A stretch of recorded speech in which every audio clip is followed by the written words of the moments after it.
అసలు ఇప్పుడు వచ్చిందేటి చేస్తుందేటి? ఆయన పెళ్లికి ముందు ఏదైనా అమ్మాయి ఇంట్లో ఉంటారా? ఆయన నలుగురికి తెలితే ఏమనుకుంటారు? ఇంతకు ముందు ఏదైనా చేస్తే ముందే చెప్పేవాడివి. అయినా ఇప్పుడేంద్ర ఇలా మారిపోయావు? ఇప్పుడేంటి ఆయన నీకు చెప్పలేదు నేడుతున్నావా? ఆడు తప్పు ఏం నేడుతున్నావా? ఫ్యామిలీ పరువు మొత్తం తీసేశాడు. ఇప్పుడు ఊర్లో అందరికీ ఈ విషయం తెలిస్తే ఏమనుకుంటారు? ఒక పని చేద్దామమ్మా, నేను ఎవరికి చెప్పను, మీరెవరికి చెప్పదండి. అప్పుడు ఎవరికి తెలియదు కదా. ఆహా, చాలా మంచి ఎదవైడి ఇచ్చావురా. ఇంక నువ్వు ఇక్కడ ఉండాల్సిన అవసరం లేదు కానీ మొట్టమొదటి సర్దే. జాబు లేదు, జీతం లేదు, నన్నాడు సర్దే. అదేంటి నాన్న, నాకు జాబు జీతం రెండు ఉన్నాయి, అవన్నీ వదిలేసి ఎలా వస్తా? చూసావు లక్ష్మిడు, సిగ్గు సర్వాన్ని వదిలేడు. ఇలా మధ్యలో వచ్చి ఒక మాట అడుగుతున్నానని ఏమనుకోకండి. ఇలా కసురుకోవడానికైనా, అరుచుకోవడానికైనా, గొడవ పడ్డానికైనా బలం కోసం ములక్కాడ పప్పు చేయమంటారా, లేకపోతే క్యారెట్ బీట్రూట్ కూర వండేయమంటారా? పని మనిషి కాలితే ఆ ఊరు నుంచి ఊరు తెచ్చుకున్నావు. అలా చేసినందుకు నా చెప్పులు చిన్న కొట్టుకోవాలి. ఇదిగో నువ్వు మధ్యలో నాకు చెప్తున్నాను, చంపేస్తాను నేను. అర్జెంటుగా వెళ్ళిపోయి ఎక్కడి నుంచి. ఇంత జరుగుతున్నా అమ్మ ఇక్కడుందేమో చూసావా? మన చావు మనం చావని అని వెళ్ళిపోయింది.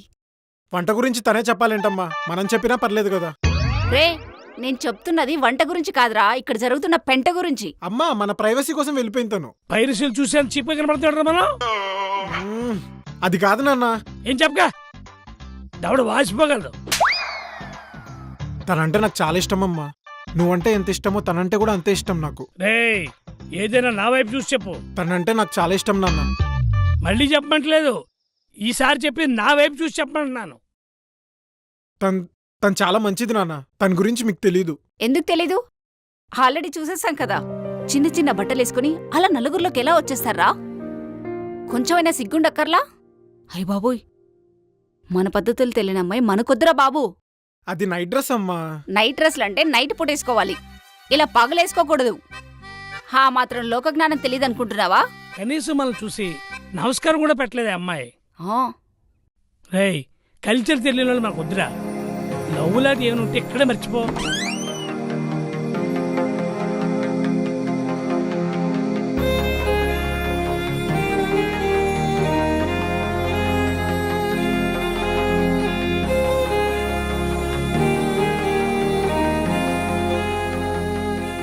Hello aunty.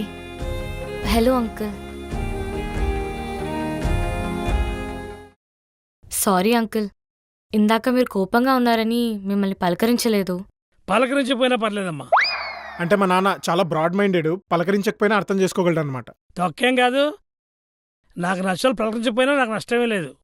చేసిందేమో సిగ్గుమాలిన పని, మళ్ళీ సిగ్గు లేకుండా కవరింగ్ ఒకటి. లివిన్లో ఉంటే తప్పేముంది అంకుల్?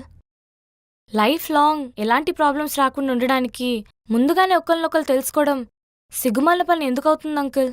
అంకుల్, మేమిద్దరం కలిసి ఉండడం మీకు నచ్చకపోవచ్చు, కానీ ఒకసారి మా ప్లేస్లో ఉండి ఆలోచించండి. ఎంతో మంది లవ్ అంటూ, అరేంజ్డ్ మ్యారేజెస్ అంటూ అసలు ఒకరినొకరు అర్థం చేసుకోకుండానే విడిపోతున్నారు. మా లైఫ్ అలా కాకూడదనే ఇదంతా. అంటే అరేంజ్ మ్యారేజ్ చేసుకున్న వాళ్ళంతా విడిపోతున్నారా? అలా అయితే మేమెందుకు కలిసున్నాం? అమ్మా, తప్పు పని చేసి నేను 100 నీతులు చెప్తాను. అలా అయితే మీ అమ్మాయికి పెళ్ళైన కొన్ని నెలలకే తన మ్యారీడ్ లైఫ్ ఎందుకు ఆగిపోయింది?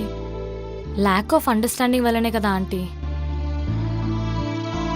అంటే పెళ్లికి ముందే ఇద్దరిని ఒకే రూమ్లో పెట్టి వదిలేస్తే ఒకరికొకరు అర్థమైపోతారా? అయినా మా ఫ్యామిలీ విషయాలు నువ్వు తలదొరచుకమ్మా. బాగో చెప్తున్నాను, నీ లిమిట్స్లో నువ్వు ఉండు.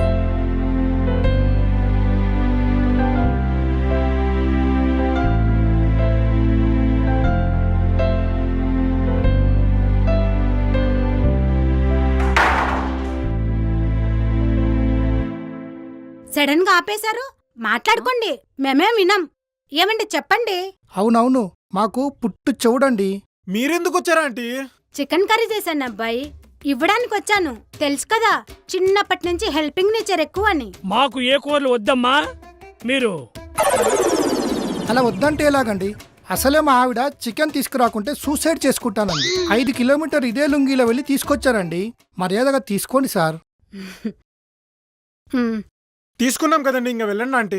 ఇప్పుడే కదా తీసుకుంది, తినేసి ఎలా ఉందో చెప్పండి. అప్పటి వరకు ఇక్కడే కూర్చుంటాను. ఏమండి చెప్పండి.